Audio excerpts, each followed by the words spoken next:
इस समय थोड़ा इलाज की ज़रूरत है।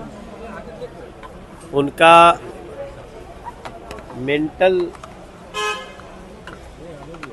हेल्थ चेकअप होना चाहिए।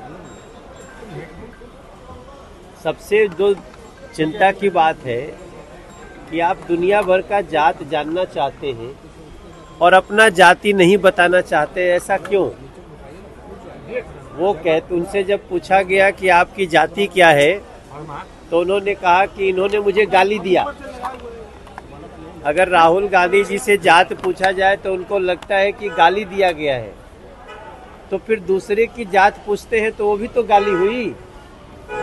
तो वो सबको गाली देना चाहते हैं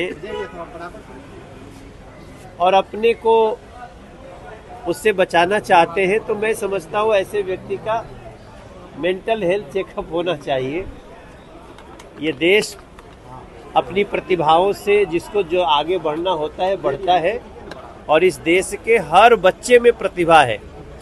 ज़रूरत है समय पे उस प्रतिभा को तराशने की, लेकिन पता नहीं, चूंकि इन लोगों को इतना दिन से सत्ता में रहने का आदत हो गया था राहुल जी को, कि सत्ता से निकलने के बाद वैसे ही तड़प रहे हैं जैसे मछली को पानी से निकाल दो। इस देश के जितने सरकारी केंद्रीय कर्मचारी हैं, सरकारी कर्मचारी हैं, उन लोगों का एक लंबे समय से डिमांड था कि हमारा सेंट्रल पेंशन स्कीम को जो पुरानी थी वही लागू किया जाए।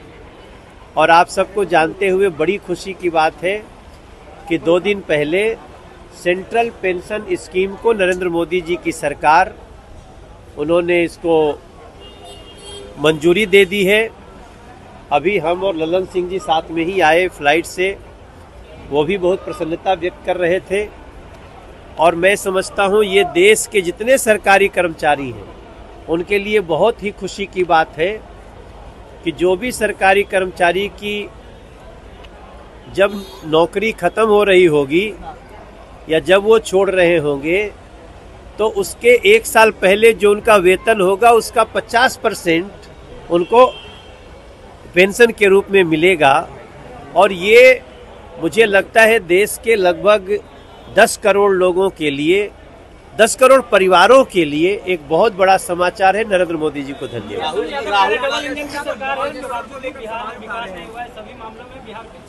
बेरोजगारी, महंगाई और भी कई सारे मामलों को उठा रहे हैं। देखिए, वो तो खुद भी रहे। एक बहुत बड़ा वादा करके तेजस्वी बाबू आए थे कि हम आते ही 10 लाख लोगों को नौकरी देंगे। काफी 2.5-3 साल रहे, तो 2.5-3 साल में कम से कम 5 लाख को तो दे देना चाहिए था, लेकिन 500 को भी नहीं दे पाए।